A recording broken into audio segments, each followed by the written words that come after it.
Update. I was in an accident, and after years of negligence, I told my family I wished they had aborted me or given me up for adoption. Original post. I was basically an accident. When I was born, my siblings were 16-year-old male, 18-year-old male, 18-year-old female, 20-year-old female, 23-year-old female, and my parents were both 46. I was never abused in my childhood, but I was neglected and my entire family resented me. My parents didn't really think that they would get pregnant again, but here we are. I was never really looked after for by anyone and basically had to raise myself. No one ever really spent any time with me or played with me or anything when I was a kid. They didn't ever buy anything significant for me, just handed my siblings clothes and things. I realized this as I got older, so I focused on myself. My thought process at the time was that there was something wrong with me because my siblings were loved by them. So if I improved myself and did things for them, maybe then they would accept me and love me. I always got the best grades in school. My father was a football enthusiast and played in high school, but I was a basketball lover. But I still dropped it and took up football just to make him proud. I make sure I did all my chores readily, always kept my room clean. But nothing I did was ever enough for them. Like for example, if I was first in class, my parents would ask me why didn't I get a higher score. They ignored the percentile but focused on the percentage and things like that. My siblings or parents never even bothered to show up for a single game. I was never appreciated for what I was, only detested me for what I wasn't. My siblings also did not allow me to hang out with them at any time at all. We celebrated my father's birthday yesterday. I am 16 today. My siblings do not live with us anymore and my mother had to leave early and would not return till later in the evening. So it was just me and him for the day. So I decided to serve him breakfast in his bed just as he woke up. I cooked and bought him a tie for a present. I know it's not the best present, but I was on a budget. Nothing too extravagant cause I want to save as much money as possible for college, but it was definitely a smart one. I also cooked lunch for us and took care of all the chores. The most he could come up with was a pathetic thank you, and it was clear he wanted me to leave him alone, so I did just that. We all went out, siblings included, to a dinner, and the way these would go is that they would all have a good time and I would just sit in the corner. This is the case with almost all family dinners we have ever attended. We went back home and I don't know why. I really don't know what triggered it. But for some reason I just started crying all of a sudden. Maybe it was them being so happy together. I don't know. And when they asked me what happened, I just blew up at them and told them how I felt about my entire childhood. How they never showed me any kind of love and affection among other things. I don't know exactly what I said. But I do remember I ended it by saying that I wished that they had aborted me if they hate me so much or could have given me up for adoption, so they could all live their lives without me. My eldest sister started to say something, but I just ran up to my room and closed the door and went to sleep listening to some Hans Zimmer cause they just kept knocking at the door. Early this morning I went out my window and went to a secluded spot that I often go to, usually to play some guitar or just pace around listening to music or just enjoy the sound of nature. I'm sitting down here right now, writing this on my phone at 4:30 a.m. and don't know what to do at all. I'm sorry if I just went out on a rant, but this is the first time that I am able to tell my childhood to anyone. Now how exactly do I tackle this problem? I have pretty much given up on my family and have spent enough of my time trying to please them. Do I still try to form any kind of bond with them? Do I completely drop them off? What exactly is the best thing to do here? Now for the top of comments before reading the update. Screw that's hard some shit to deal with. It sounds like it was genuine of the family about wanting to change. Although as I'm sure we all know, actions and change don't always follow words. I'll keep my fingers crossed for original gangster OP that their family stick to their word and gave that kid some love. He commented that he'll hope for the best, prepare for the worst. Easier said than done, but I do absolutely get the sense that this kid will succeed in life. I'm honestly not sure if his family is capable of being genuine. To be so cold, neglectful, and uncaring for 16 years, I feel like you have to be wired a certain way. I also call bullshit on them, saying they ignored him because he was able to function on his own. You know when a child is vying for your attention and approval. You can see their heart being broken every time they're ignored and rejected, even if they weren't excited about a new baby. For them to have no compassion or empathy, and no bond formed in that time, I'm just not sure if that's something that can be changed. I sincerely hope this isn't the case. But I wouldn't be surprised if their response was at least somewhat performative, given that his nephew found the post, which means relatives are now aware of the neglect and abuse. That seems more plausible than his entire family suddenly growing a heart. OP of the OP deserves so much better. His family should be ashamed of themselves. It feels wrong, but I hope they are never able to forgive themselves for doing that to him. They knew what they were doing by treating him so poorly. I'd be willing to bet they barely considered him a person, much less a child or family member. He said he isn't ready for therapy, but I think it would benefit him, and I hope he gives it a try someday. Every one of his family members should be starting intensive individual counseling immediately so they can determine what the ever-living screw is wrong with them and learn to do better. I'll keep my fingers crossed too. You raised some good points about seeing the heartache on the kid's face and stuff. I'm not a parent, so I didn't think of that. I guess I thought if they were full-blown narcissistic, then they would've got mad at original gangster OP and yelled at him for disrespecting them and all that sort of bullshit. But it's impossible to tell from a single Reddit post. I think it's just all about hope for the kid now. They're strong and I reckon they're gonna do well in life, with or without their fam. Now for the update. First of all, I want to thank everyone for the amount of support that you guys have given. It was really overwhelming, and I can't express in words how much that meant to me. I was reading all the comments and everything, till about 11 to 12, then decided to go home to face the family. I arrived home to quite a melancholic environment. As soon as I arrived, the first thing they all did was hug me, which honestly surprised me. This was probably the first time in years they were showing me any kind of affection. They had prepared some food for me, and after I ate, we all had a talk. My oldest nephew, 2 years younger than me, who often reads posts from this sub, saw it and showed it to my sister. They all first of all apologized for the way they treated me. They confirmed that I was an accident and none of them wanted to deal with another baby, and I basically screwed up their life plans. They didn't word it this way.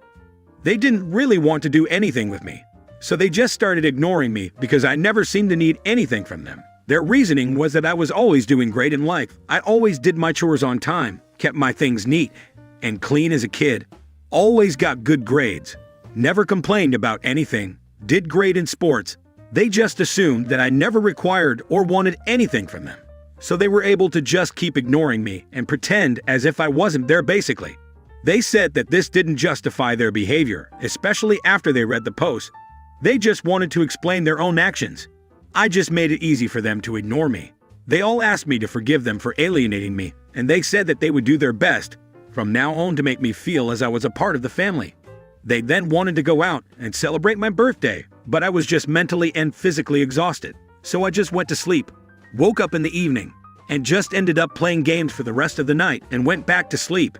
I don't really know how to feel about this. I thought about it long and hard, and decided I'll try to form some kind of bond with them. If that's even possible, the one thing I'll do is trying to start to work and live for just myself right now. My priority is getting to college right now, and I'll mainly work towards that. If reconciliation doesn't work out, at least I have a goal and purpose in life to work towards until I get away from here. Thank you so much for helping me and supporting me through all this. If you guys have any further questions, please feel free to ask me, and once again, thank you. Now, some top of comments. I wasn't there for your first post, so I just want to say I'm really sorry how things have gone the first 16 years of your life. No child should ever be put in your situation. With them at least admitting their faults, I would heavily suggest you push them to get you some individual and, if you're comfortable, family therapy.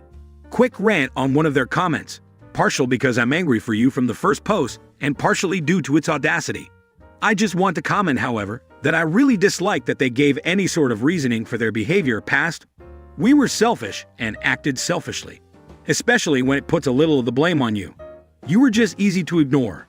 That is not true, no matter how they try and justify it. It doesn't matter how much maintenance you require. A child who is fairly independent and self-sufficient will still get all the love and positive attention they need in a healthy family.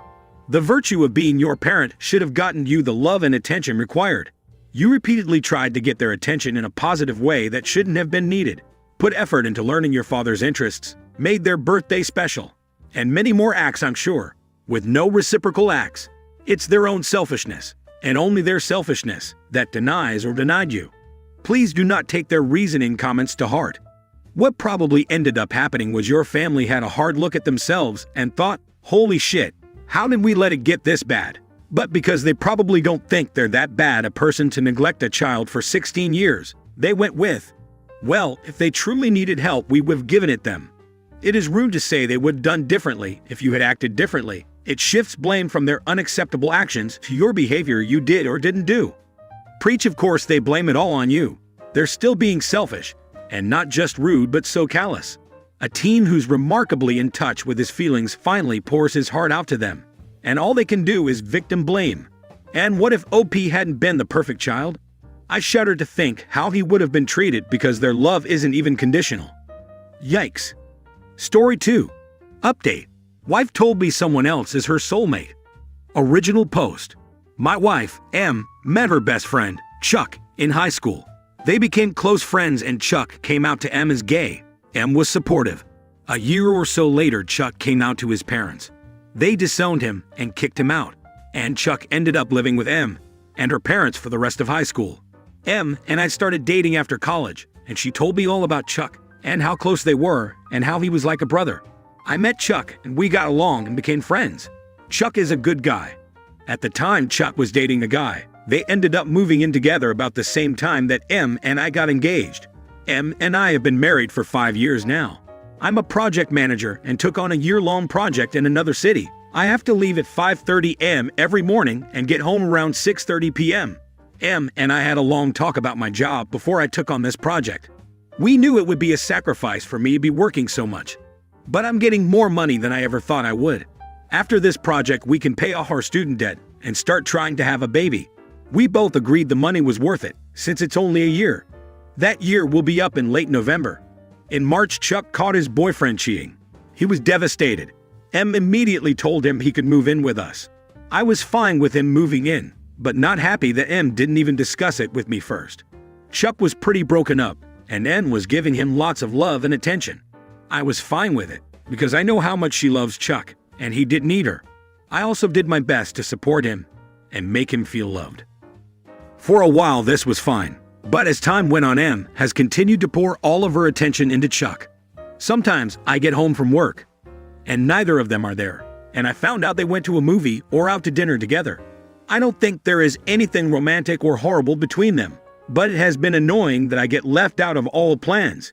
The past few weeks, several things have happened. The three of us went to a party, and someone joked about Chuck being our third wheel, and M said, Chuck is not the third wheel. I said, what? And she said, I've known Chuck longer than I've known you. A week or so after that, M and Chuck went out dancing one night. I had to work the next day, so I stayed home. I woke up at about 3 a.m. and M was not in bed. I went and found her, and Chuck cuddled up on the couch asleep with the TV on. Both of those things made me uncomfortable. I also realized I had been working so much I was just sort of letting M and Chuck plan everything, and I had not planned a date night in a while. I decided I needed to be more active, and so I planned a date night for last Friday.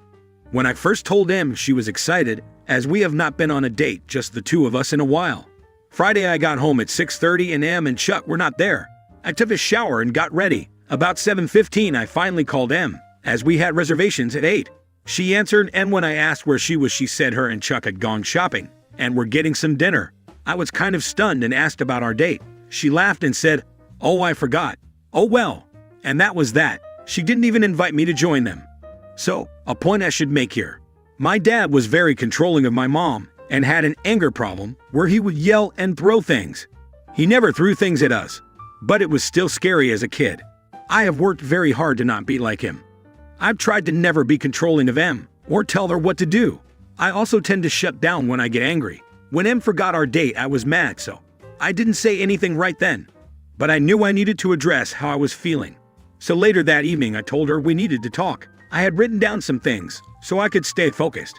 I started by saying that I loved Chuck and he was always welcome in our home, but that I felt like our marriage was suffering and we needed to work on us.